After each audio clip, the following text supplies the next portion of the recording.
we will be looking at replacing leaders. What if a leader is being transferred to another location and another person needs to step in? How in the Bible we see when one leader transited, another person had to come in. When Moses died, Joshua stepped into Moses' shoes. So there must always be a replacement. When Elijah left, Elisha came. So there's always a replacement. So today we will be talking about replacing leaders. How leaders are replaced. Is it by votes, or is it how do they get the next person to be a leader? So we will be looking at that tonight and see how God is going to speak to us from the book we are reading.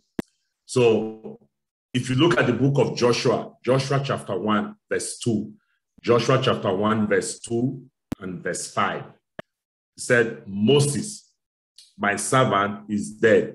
Now then, you and all these people get ready to cross the Jordan River into the land I am about to give to them. As I was with Moses, so I will be with you. So that was the promise God gave to Joshua. That was God spoke to Joshua, that the ultimate test of a person's leadership is the head of the organization of the church when the organizer is gone. This truth was behind Gamaliel's counsel to fellow Pharisees. Leave these men alone, let them go. For if their purpose or activity is of human origin, it will fail. But if it is from God, you will not be able to stop these men. Acts chapter 5, verse 38 to 39. So the test of a true leadership is when the founder, the organizer of that group is gone. What happened to the organization? What happened to the ministry? What happened to the company? So that is a true test. So that is the reason why, as a leader, we have to always raise other leaders that we succeed other people. When something happens, to the case somebody need to be transferred or something happened, So, but in this case, this man author was referring us back to Acts chapter 5, verse 38 to 39, when the Pharisee, they wanted to stop the disciple or the apostle. They wanted to stop them because things were happening in Jerusalem. Peter and John, especially when they hid the man at the gate beautiful. So there was an uproar, there was a big fight, so they wanted to stop them. So Gamaliel, that land under the, Gamaliel said, leave this man alone. If it is of God, it shall stand. If it is not of God, it will crumble. So every organization that is founded on God, or God is established, God has a hand in that establishment, whether the founder is there or not, the work will stand. It is not the idea of the organizer. It is not the idea of the founder. It is God's own idea. When it is God's idea, whether the founder is there or not, the organization will stand. The ministry will stand, whether he's there or not, irrespective, regardless. So this is what, so a work inspired by God and built on spiritual principles will survive the shock of leadership change and may even prosper as a result. So when the work is inspired by God and built on spiritual principles, that work will survive. When the leadership is no longer there, the work will stand. This is what we are trying to say. We sometimes demean God by assuming that the death of a leader takes God by surprise or sends God into emergency action. Though we may feel shock and anxiety, we need not tremble for the ark of God. Christian leadership is different from the worldly sort. God selects and prepares leaders for the kingdom. God selects and prepares leaders for the kingdom. If you go to the book of Mark, Mark chapter 10, verse 40. Let us go there quickly. Mark chapter 10, verse 40. It's God that prepares leaders. Mark chapter 10, verse 40. So it said, "But to sit at my right hand or at my left is not mine to grant, but it is for those for whom it has been prepared." So every leader that you see, every leadership or ladder that you see, it is not the idea of man. God is the one that chooses leader, and God is the one that prepares leaders for that position, whether we like it or not. God is the one who selects and prepares leaders for the kingdom. No work of God will be left destitute until his purposes are achieved. No work of God will be left destitute until his purposes are achieved. So God is the one, when it is the work of God, it will not be left destitute until the purposes are achieved. So what we are learning here today is that God is the one that prepares people. Sometimes when God is preparing us, it might not be something that when God prepares leaders, we might not like it. It might put some pressure in us, might put some challenges, but even the person that God is using to prepare you, the person might not even know what he is doing. The person don't know, but God indirectly will position you. First of all, will position you in a place where you will be mentored, where you will be prepared for the assignment that is coming. When David was in the bush taking care of the animals, God was preparing David for the kingship, to become a king in Israel. But David did not know.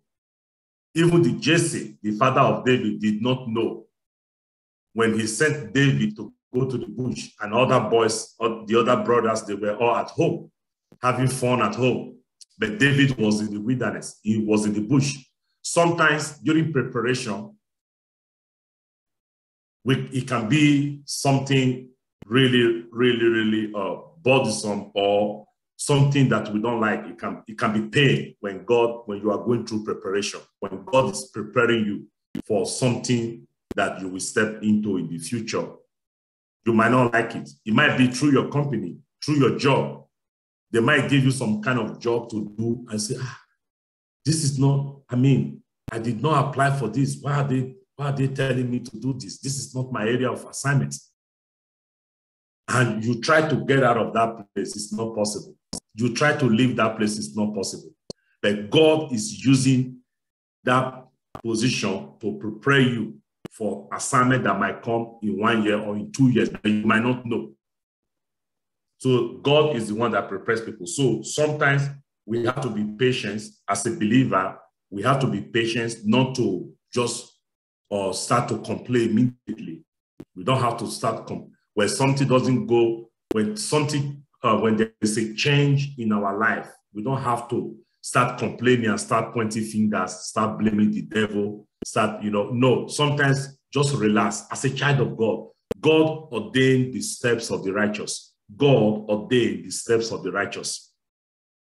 So when God is directing our step, it might not be the devil. It might be a little bit tough, that period, but it's for a season. That season we go by again. But all we need to know in the midst of preparation, in the midst of training, in the midst of wilderness, we have to look unto Jesus, who is the author and finisher of our faith. We have to focus on God. We have to, hey, Daddy, what are you doing? God, I don't understand everything I don't understand everything that you are doing in my life, but I trust you. I know I'm in your hands, and because I am in your hands, I am in a good place, and no evil shall come near me, and I will come out of this. But sometimes when God is preparing us, we get offended. We just want to, we get offended somehow. We are angry. Sometimes we are angry at God. We are angry at everybody, So let us know that one, that God is the one that prepares people. The seat, the position you will occupy in 2 years to come, God will prepare you for that position. God will prepare you. David never knew that he's going to confront Goliath. But when the bear came to take one of the flocks of his father, he pursued the bear, killed the bear, and take the father and take the flock from the bear. The same thing happened. David never knew that was preparation, because God will use those that he prepared. Mark chapter 10, verse 40. Mark chapter 10, verse 40. God is the one that selects leaders that he prepared for certain position, for certain assignment in a given time. So there is no two ways about it. That's why you see some leadership will just come up, some in the company, they put some managers, say, how did this guy become a manager in this company? How did this guy become a manager here? This is not, but when God says is this one, there is nothing, nobody can change it, So God, let us zero in to this, that God is the one that selects leaders and he prepared the leaders. God will select leaders and prepare them for the assignment that is coming. So no work of God will be left destitute until his purpose are achieved. Unless if it is not of God, then the work will crumble. If the work was inspired by God, the work will not die until the purposes are achieved. Great movements are often thrown into crisis at the death of a founder. Such crises need not be fatal. However, Lehman Richard said that he despaired when the first secretary of the American Board of Mission died. Then another leader arose and did so well that Beecher felt despair again when the second secretary died. At last, when the third secretary proved himself competent, Beecher began to feel confident that God's resources were equal to the task at hand. When Beecher himself was gone, some believed he could not be replaced, but all of Beecher's causes, temperance, orthodoxy, and foreign mission found capable new leaders in God's time and ways. Indeed, no man, however gifted and devoted, is indispensable to the work of the kingdom.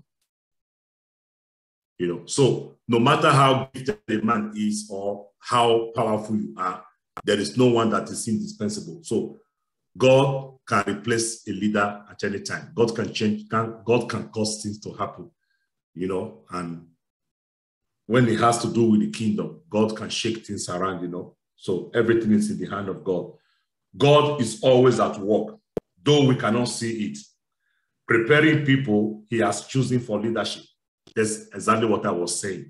God is always at work, preparing people, though we cannot see it. Preparing people he has to choose for leadership. It's one thing for God to prepare people, but it takes humility for us to submit to that preparation, for us to submit to God, for God to prepare us. When God wants to use somebody or prepare a man or a woman for an assignment, if the man is ready, fine. There are some people God want to use them, but they are not ready. God wants to prepare them for the assignment, but they are not ready for it. So God doesn't force people. God will provide opportunity. He will create a platform. There will be a platform where you step in, where God begin to give you opportunity through the people that are in that place, like a church. God will give you opportunity. Small thing. The pastor of the church begin to give you something to do. Hey, do this. The pastor don't even know what he's doing because God is behind the scene. We don't see what God is doing, but God is the one, touching the heart of the pastor. Do this, and the pastor just wake up. Hey, I want to see you in the office. Can you take care of this ministry? Can you be doing this, doing that? I said, but this is not I'm not gifted in this area.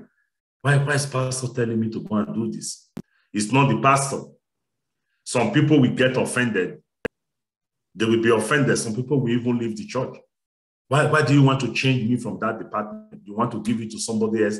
Some people will fight and rebel, But meanwhile, God is using the pastor to walk through you, to give you that position, because God knows that there is a place, a certain time is coming that you are going to be in that position.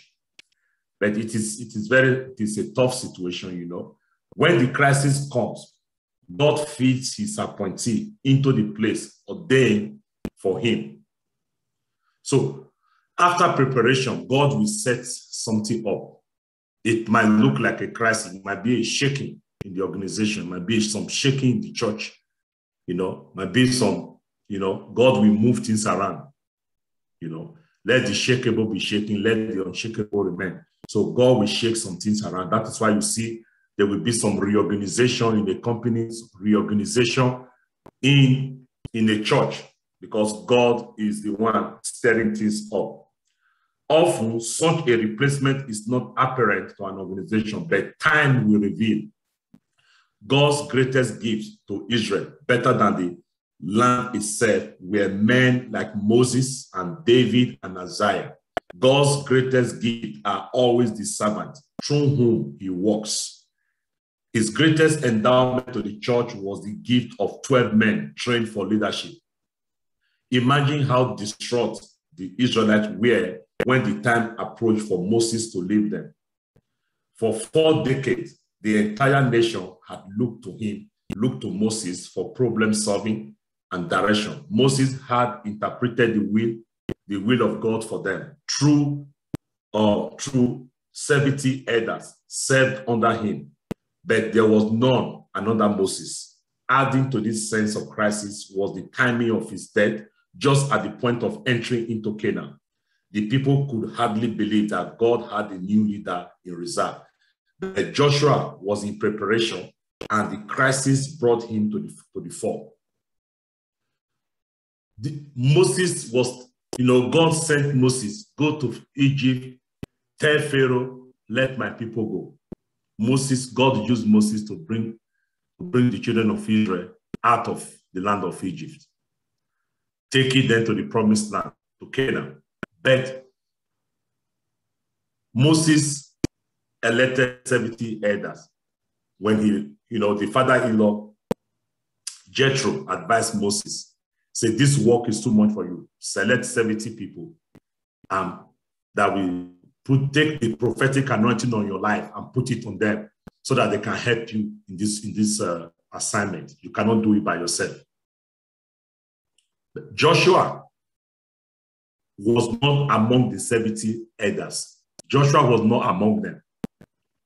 But Joshua was in preparation. Joshua was a servant, washing the hand of Moses, take Moses' sandals, carry Moses' bag and everything. So it takes a servant heart to become a leader. God is not looking at how tall we are, how eloquent, how big, or how handsome we are for God to pick a leader. No, God is looking at our heart.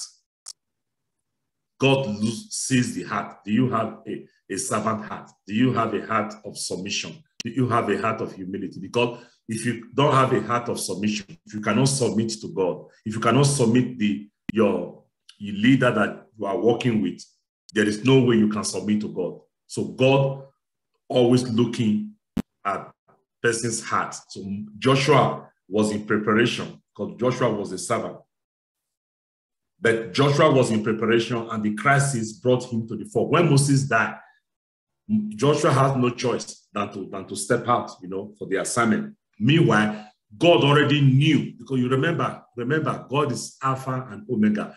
God is the beginning and the end. He knows what is going to happen in 20 years, in 10 years, next year. God knows. We don't know.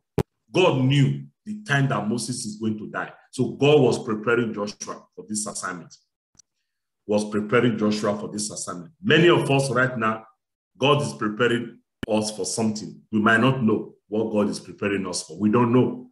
But a time is coming. The move of God, the revival is coming again. It's going to sweep around the whole world.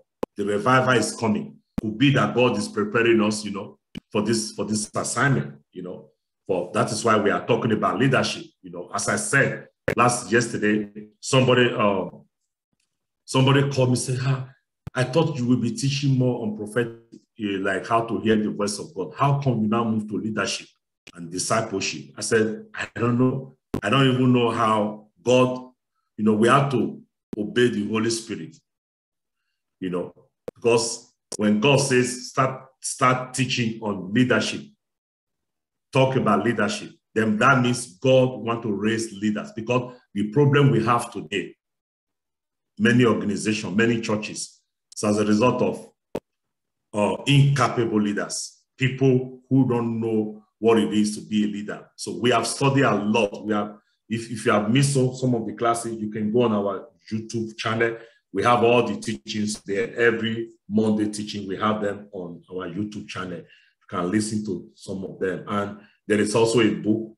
You can buy that book and read it. The book we are using. Last time I showed this book. If you need it, send me a text. I can send the book to you. You can order it in Amazon. Some of us have that book, So this situation is repeated throughout history. Each generation learns the same lesson. The loss of an outstanding leader awakens doubt and fear. What will the Methodists do without Wesley? What will the Salvation Army do without Booth? Wesley was the founder of Methodist Church. When Wesley died, people were confused. Oh my God, this Methodist is going to, nobody will hear of Methodist anymore. What with Salvation Army?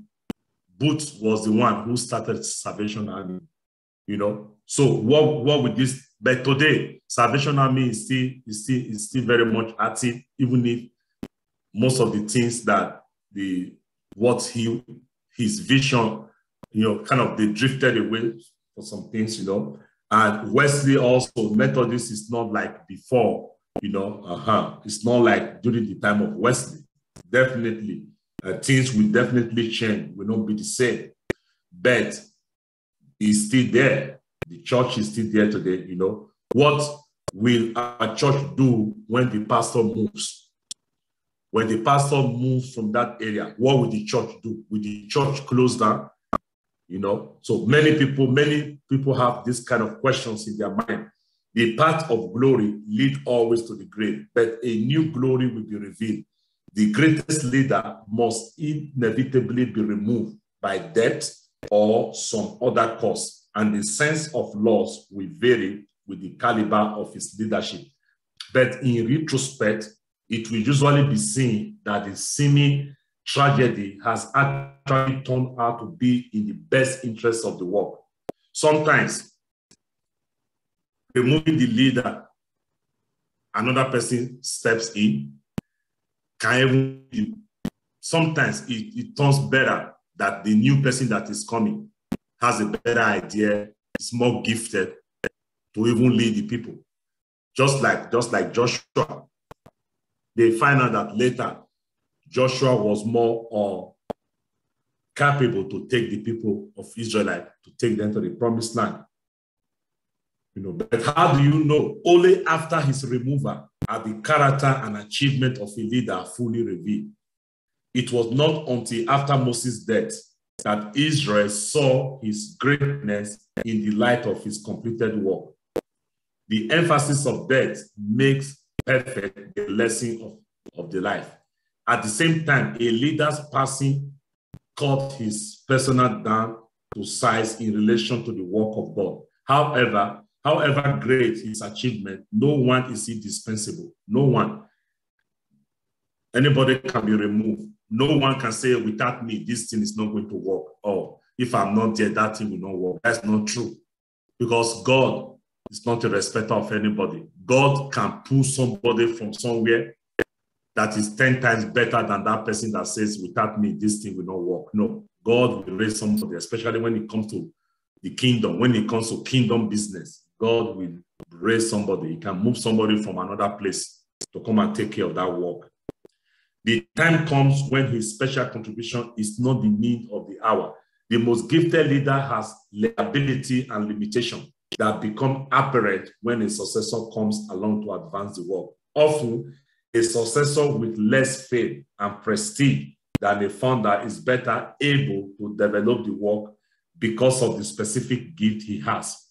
We must assume that Joshua was better equipped to conquer Canaan than Moses. Maybe that is why God had to take Moses home. God had to take Moses home so that Joshua, maybe God, when they are journeying from, or if you read the book of Genesis, says to us, they are journeying from Egypt, leaving Egypt. There a lot of things happened. Some of the instruction God gave to Moses did something. He did things contrary to what God told him to do. So maybe God had to remove him so that Joshua can step in, who can better do the work, to take care of the business than Moses. No, who knows what God is doing? Sometimes you just see some things happen, like last month, one country in Africa, like that, a great man of God died like that, just like that. One day, three pastors died one day. So all these are founder of a church. So people were kind of confused. What is going on? Is God removing them home or what? God calling these people home, So who knows what God is doing, The departure of a strong and dominating leader makes room for others to emerge and develop. There are some leaders, they are very dominating. They dominate other people. So sometimes God has to move them, or God has to remove them so that other ones can emerge and develop. There are some leaders, they have this spirit of, Saul. They don't want anybody to grow above them. So they suppress every other person. They suppress other people. So those leaders like that will not allow another person to grow. They want to be, I'm the only one in everything, I'm the only one who can do everything, It doesn't work like that. Leadership is influence. Leadership is seeing the gift in people and helping them to walk into the gift that God has given to them, to be able to fulfill. Because God created them and gave that gift for a purpose, for them to fulfill some assignment. So when you see people around you and they have this gift, your job as a leader is to help them, to encourage them, to mentor them, so that they will be able, they can be stronger than you. It doesn't matter. It doesn't matter. Even if they are stronger than you, give them opportunity, give them a platform to grow. Often when the weight of responsibility falls suddenly on his shoulder, a subordinate develops ability and quality he and others had not suspected he had. There are people in a church or organization, they are so gifted, but they don't know that they have that gift because there's no opportunity for them to step up. They never give them opportunity to step up for them to do. The leader never give them opportunity for them to do what God, to do something so that that gift that they have can be used, and develop, mature, So, but when a dominating leader leaves, so these people step into their position. So the gift, they will, oh my God, I didn't know that I have this gift. I didn't know that I can use this. I can do this. Joshua would never have developed into an outstanding leader had he remained one of Moses' lieutenants. If Joshua was among the 70, when God chose the 70 to work with Moses, God did not pick Joshua. Maybe in the mind of Joshua, I'm so close to Moses, so they did not take me to be among the 70. So I'm so close to Moses, why did they not take me? So maybe Joshua in his mind, he was angry, not knowing that God is saying that you are not going to be one of the 70 guys. You are going to be the top. In a couple of months, you are going to be the head of these people. So that is why we have to be patient. We have to learn something. We have to be patient. They might be doing ordination, ordaining people in the church. They didn't call you to ordain you as a deacon.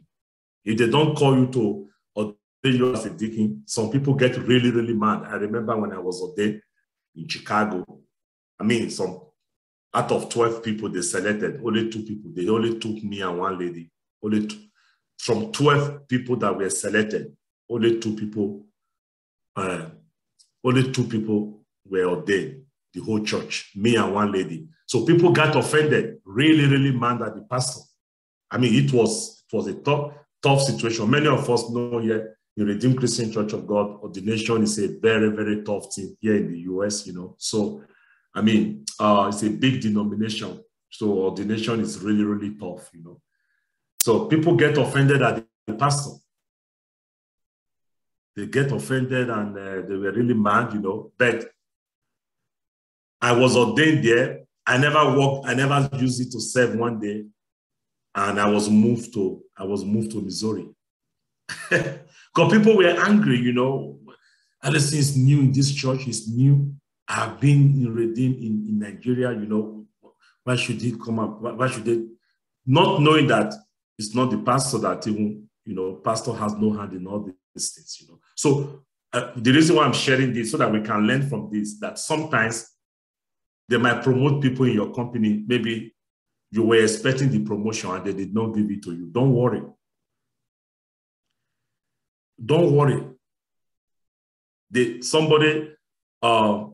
You are better than this person. They took that person and they put that person in that position. They promoted him and they did not promote you. Don't get offended. Your own is coming. Maybe it's going to be bigger than that one. Because the heart of the king is in the hand of God. It's like rivers of living waters. He turneth it wheresoever he wills. If God instructs the president of the company to promote you, they have no choice. If they don't do it, they will lose their sleep. They cannot sleep until they do what God asks them to do. So when it is your time, God knows when God wants to put you in that position, no devil can stop it. When it is your time for ordination, no devil from the pit of hell can stop it. What belongs to you, no devil can steal it, unless it's not for you. If it is for you, it shall surely come to pass. But when you use your strength to fight for it, it won't last long. Even when you are there, you will not be happy but when the grace of God takes you, when God's grace takes you to promote you, that grace will sustain you. That grace will keep you there. So me myself, I'm learning from all these things, you know. So sometimes, why not me? But Joshua wouldn't have developed into an outstanding leader if he was among the 70. But God knew what he was doing, you know, and Joshua now became the leader. A shift in leadership also provides occasion for God to show his versatility in adjusting means to ends. A shift in leadership also provides occasions for God to show his versatility in adjusting means to end. His resources in any work he initiates are inexhaustible. The work that God initiates, when God is the one that initiates a work, the resources, they are inexhaustible. Inexhaustible. Some people might get, I'm going to walk away from here, you know. If I'm not there, let me see, they will close down. If I'm not there, oh, they are going to close down. No. If it's God, if it is of God, God is the one that initiates that work. God, one person that walk away, God will bring 5 people.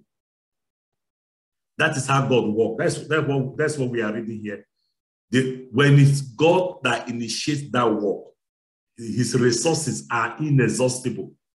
If a man who possesses great gift will not place them at the disposal of God, he is not defeated. God will take a man of lesser gift that are fully available to him and will supplement those gifts with his own mighty power. Many people, they are gifted, but they don't lay it down at the disposal of God. They are gifted, they feel arrogant, they feel proud about it, you know. We have to beg them before they do something, you know. We have to beg them, please come and do this, come and do this, you know. Yeah. So God doesn't like things like that. God can bring somebody.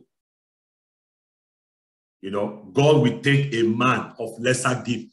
Let somebody who has a lesser gift, God will take that person that are fully available. You see, fully available. When you are available, God is not looking for, oh, I have ability. I have the gift. I can prophesy. I can do this. I can see. I can give word of knowledge. No, you have all these gifts, but you are not ready. You are not humble. You are not humbled. You are not there. When they need you, you are not always there. You always want, what you do, you show up when you feel like showing up. And God is saying no. God will say, okay, I will take a man of lesser gift that are fully available to him and will supplement those gifts with his own mighty power. God will equip that person that has a lesser gift with his mighty power. Before you know, no. Oh, Baraba shaking. You know, I shared this testimony before, how I learned to drum the conga drum. When I was in Germany, Koblenz, Germany, some years ago, I just gave my life to God that time, gave my life. I started going to church. There is a brother who drum. This brother is so gifted. I love this brother. I mean, he beats this drum like no man business. I mean, I've never seen somebody that drummed the conga like that. But sometimes he comes late to church. They are looking for somebody to drum. He's not there. Sometimes he just walks into the church very late during the teaching. Praise and worship is already over. So every service, evening service, I will go there, you know, there are prayer. I will be looking at the drum. I will be drumming it. I will, you know. So people, when I finish, people will come and say, wow, that was good. Have you drummed that before? I said, no, I've never. This is my first time. I'm just learning. You know, say, oh, you are doing a good job. So people kind of, it's good to encourage one another. That is, let us encourage somebody. When someone is doing something good, encourage that person. The people keep encouraging me. Then I was doing the drum and everything. When the pastor himself came to me and said, well, that was really good. You drum it good. So one Sunday, the church was really jammed. There was something going on in the church. So I was there. I mean, that is his department. Anytime he comes, anybody on that drum will walk away. So immediately I saw him coming. I wanted to leave. Pastor said no. Pastor asked him to go back. Pastor said, no, Allison, drum it. Sunday service, I was shaking like this. I said, oh, I'm going to screw up, you know. Pastor told him, no, today, let Allison do it. You sit down. That was the first time I played during Sunday service. That was how I learned how to drum. So when you are gifted and you know, use that gift in humility and make yourself available. God gave you that gift to be a blessing to people, not for you to take the gift, and God gave you that gift so that you can use it to be a blessing. So don't brag about it. You know, God doesn't like that. That was how God trained me on how to drum the conga drum, you know. So when God sees things like this, God will look for somebody who has a lesser gift in that area and strengthen that person. Somebody you think he cannot preach. Somebody you think he doesn't, he can, before you know, bam, God will empower that person because the work of God must continue. The work of God will not die like that. The work of God must continue. God will do anything he wants to do to make sure that the work of his work continue. You know. So Paul implied this when he wrote to the Corinthian church. Paul implied this when he wrote to the Corinthian church. 1 Corinthians chapter 1, 1 Corinthians chapter 1, verse 26 to 29. Brothers, think of what you were when you were called. Not many of you were wise by human standard. Not many were influential. Not many were of noble birth. But God chose the foolish things of the world to shame the wise. God chose the weak things of the world to shame the strong.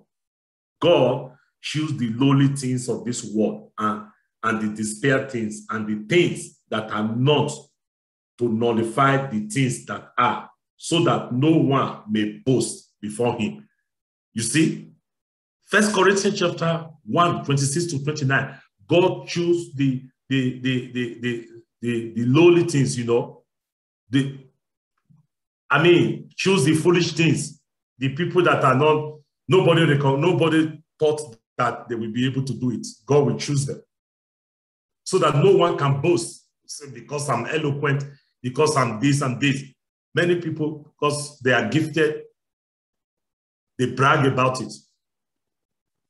They do whatever they want to do in the church. The pastor is afraid to talk, you know, because the pastor is afraid, oh, I don't want him to go. But God doesn't like things like that. God can set him up so that he will just, God can replace him. Raise somebody from the crowd that will do ×3 of what he's doing. You know, that is how God works. God is surely eager to use the powers of naturally gifted people, but few of them are as willing as was Paul to place those gifts without reservation at God's disposal. So there are people, naturally they are gifted. It's the same thing, but I just want to emphasize on it. Naturally, God is surely eager to use the powers of naturally gifted people. There are people, naturally they are gifted, but few of them are as willing as was Paul to place those gifts without reservation at God's disposal. See, only few people that are naturally gifted are willing to submit that gift without reservation at God's disposal. Because some people know, even not just in the church, even in the company, at work, there are some people, they are very intelligent. They know the job. They are very smart. But they are proud. They don't want to show another person. They don't want to. Another person. Nobody is going to take your job. Nobody is dragging your position. You know something, but to show another person, you don't want to show. When I sense that in somebody, if I see a person like that, I know within 5 minutes, I figure the person out.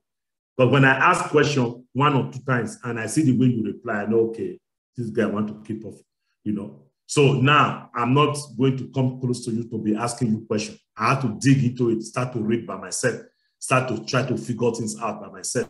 So because this guy is not ready to show anything.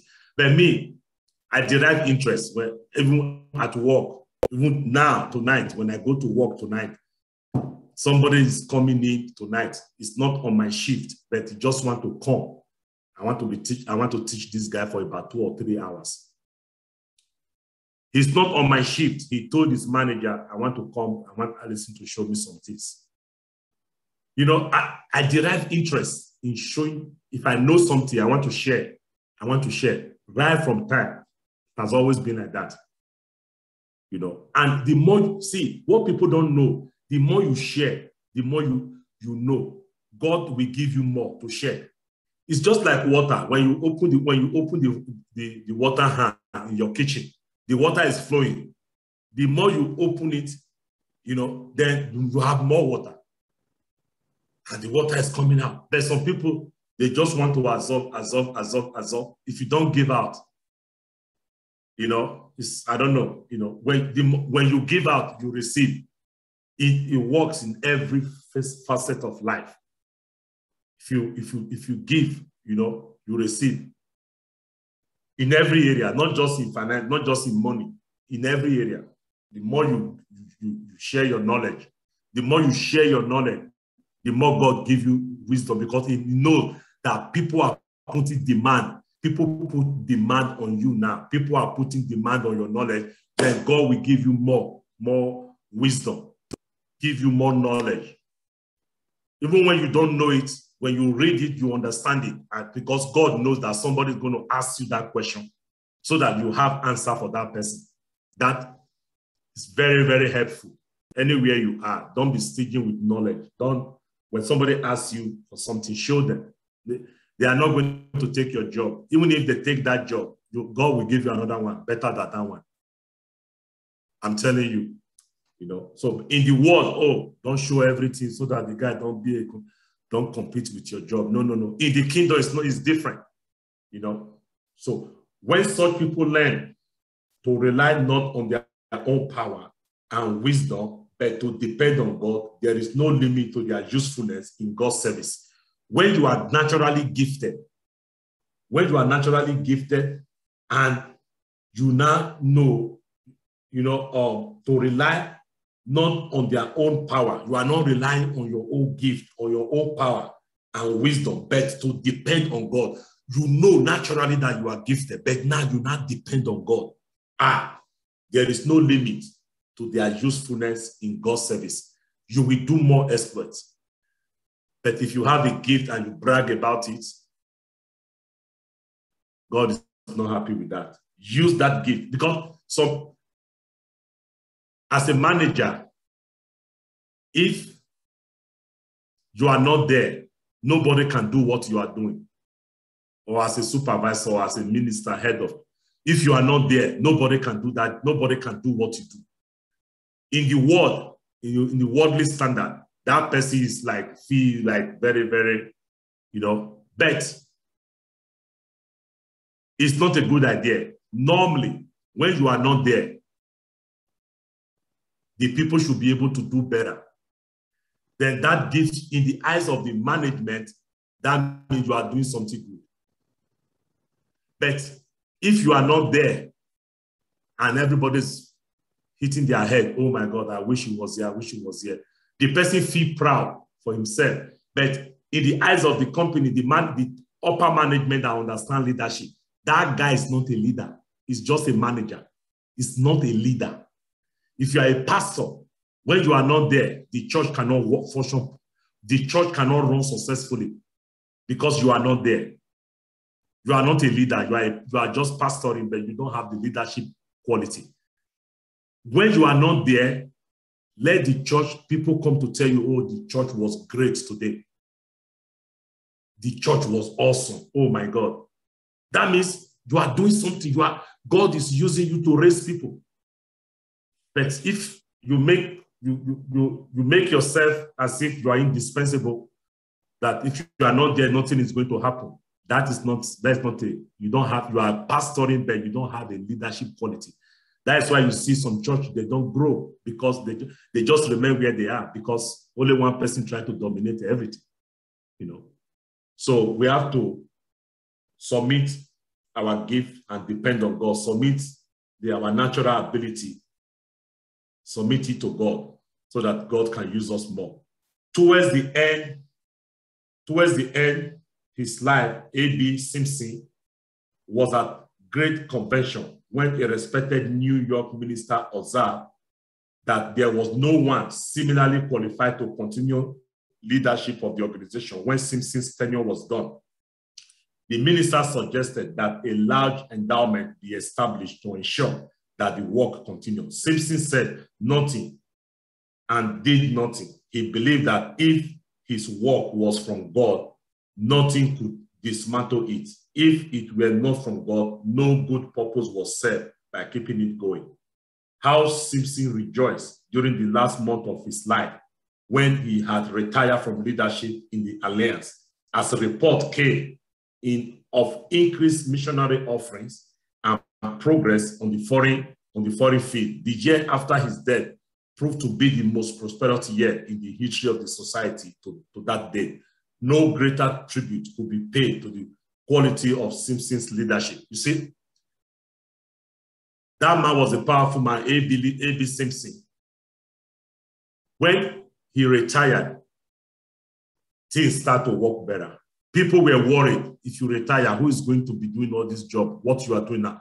He said, if it is of God, if the work, the mission was initiated by God, the mission, God will do something. God will make it happen.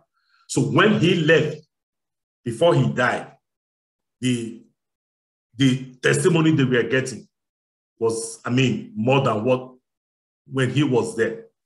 So this work is about God. When God initiates a work, the work will not die. God knows how to continue that work. That's why it's good for the leaders to be faithful. We have to be faithful to God, in everything that we do. No greater tribute could be paid to the quality of system leadership. Only one leader holds office forever. No successor is needed for him. The disciple made no move to appoint a replacement for Jesus. Jesus was only the leader forever. All the 12 disciples, everybody loved him. Nobody wanted to, they couldn't make any appointment or to replace him. Tacit evidence that they were conscious of his abiding presence. They are living leader and Lord. At times, the church has lost a vivid sense of Jesus' presence, but there has never been a panic cry from leaderless army. The perils and distress of the church weigh deeply on Jesus' heart. We tell our Lord plainly, said Martin Luther, that if he will have his church, then he must look to and maintain and defend it, for we can neither uphold nor protect it. And if we could, then we should become the proudest donkeys under heaven. Since our Lord, our leader, conducts his work in the power of an endless life, he is the same yesterday, today, and forever. And today and forever, changes in human leadership should not shake or dismay us. Changes in human leadership should not shake us, should not dismay. If that work was initiated by God, the work will continue. But if it is not of God, it crumbles. Crumbles. So let us trust God. Let us rely on God. Let us depend on God. And let us make ourselves available for God to prepare us for the next level of assignment. If we make ourselves available, God prepare us for the next assignment. If you submit again, make yourself available, it takes us higher to another assignment. That is how it works. Just like in the company. In the company, not just in the church, if you are faithful, you are loyal, you are bringing in, not just taking. You are bringing in. Then promotion awaits you. Promotion is coming. So God promotes his people. God is the one that promotes. Promotion does not come from east. It does not come from west. Promotion coming from God. God sit one down and lift one up. Psalm 75, verse 6. God is the one that promotes. If you want promotion, do the will of God and follow the footstep of God, of Jesus Christ. And he will lead you to what he has ordained for you. Because when he formed you, when he created you, he said, I knew thee in your mother's womb. I formed thee and I've set you apart. And I've ordained you as a prophet to the nations. So when you were formed, God already knew what you are going to become. He has set you apart. He has prepared you. He has set you apart for the assignment. But things will happen as he's preparing you, taking you from one place to the other, and for you to enter the plan of God for your life is to come closer to God. When you come closer to God, He begins to direct your path. Many people have great destiny, but they are far away from God. Smart people, intelligent, but they have great destiny, but sometimes they don't know, they lose their peace. Sometimes they are not happy. God, that moment, God is trying to get their heart, direct them closer. So when you come to Jesus, He gives you peace that passeth all understanding. And He begins to direct your path. He begins to direct your path and bring you to where He has ordained for you. Where He has ordained for you, going in that direction does not mean that there will not be struggles. There will be struggles, there will be challenge, but don't quit following God. Don't quit following Jesus. As you eat every day, make it a lifestyle. Let Jesus be your following Jesus, be a continuous thing, not what we do and stop and continue. No, it doesn't work like that. That's why some people are following, they want to get some breakthrough, they drop, they come back again, they drop again. It doesn't work. Be steadfast. Be steadfast, immovable, always abounding in the work of the Lord. Always abounding in the work of the Lord. That is where the breakthrough is. That is where the peace is. Consistency.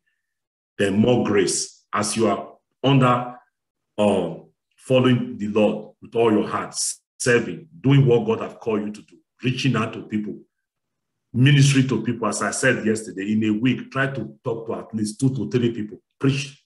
Talk to them about Jesus. I'm telling you, God will begin to take your hand and say, okay, now I'll be waiting for you. Let's go. So as you keep following God, if you are committed in following Jesus, Jesus is committed in leading you. As you are committed in following Jesus, Jesus is committed in leading you. And if Jesus is the one leading you, no devil can stop you. What cannot stop Jesus cannot stop you. What cannot hinder Jesus cannot hinder you. There might be challenges. Even Jesus Christ himself had some challenges, but don't let that stop you. Keep following. May God bless us all in Jesus' name. The Lord bless us in Jesus' name. So let us pray tonight. Let's bow down our head and let's ask God to, in this area, what we have, because this is for our learning. Anytime we hear the word of God, it's for us to amend some things, to adjust where we need to adjust from the word of God. For example, where we need to make ourselves available in that area, let us ask God, Father, help me to make myself more available for your assignment, for your work. Help me to make myself available. Help me to be more committed to your kingdom business. Help me to be more committed to kingdom business, kingdom assignment. Brethren, lift up your voice. Help me to be more committed, oh God. Help me to make myself available, and help me, oh God, to know that I am in preparation, that you are preparing me for an assignment. You are preparing us for an assignment. Joshua did not know that he was in preparation to take over from Moses. He did not even know. But Father, help us to recognize that, to know that we'll make ourselves available for you to prepare us for the next level of assignment that is coming our way. Ask God to lead you. Ask God to direct your steps in every area, to give you the grace, the ability to share, not to brag about the gift that God has given to you, that God will be faithfully use our gift to serve others. Our gift is to serve others, not to pocket it, not to swallow it, but to be a blessing to others in every areas of our life. Jesus, we thank you. Jesus, we love you.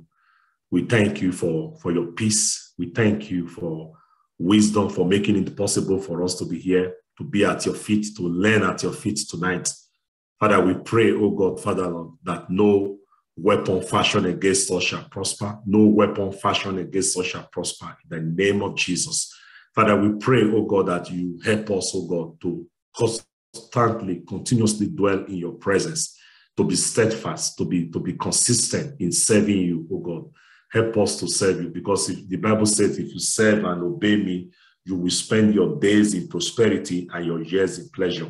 We spend our days in prosperity and our years in pleasure. Father, give me the ability to serve you in truth and in spirit. Help me, oh God, in every areas of my life, oh God. We ask for protection. We ask for your safety. Guide us, oh God, in the name of Jesus. We pray for those that are traveling for safe trip, those that are traveling for safe trip, those that are driving, flying, that they will reach their destination. In the name of Jesus, we shall not die, we shall live to proclaim the words of the Lord. In the mighty name of Jesus, if anything we put our hands to do this week, Father, prosper us, oh God, prosper us, oh God. Oh, Father, open a door that no man can close. In the name of Jesus, help us to trust you and to believe in you, oh God. We give you glory, we give you honor, we give you all the adorations. In Jesus' matchless name we have prayed. In Jesus' mighty name we have prayed. Let us, tomorrow, we have our prayer starts tomorrow at 1:30 p.m. Central Time. Tomorrow, Tuesday, we have our midnight prayer. Tuesday and Wednesday, we have our midnight prayers, 12 a.m.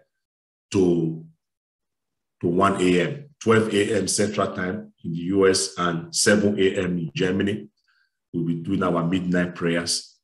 And on Wednesday, we have our hour of truth, 6:30 p.m. Central Time, 6:30 hour of truth. We will continue with the book of Genesis. It's getting, more revelation now. You know, a lot of things are popping up in the book of Genesis. If you have not been joining us, please try to go online. You can go on our Facebook or YouTube channel, go and listen to what we have been teaching. The book of Genesis is powerful and loaded.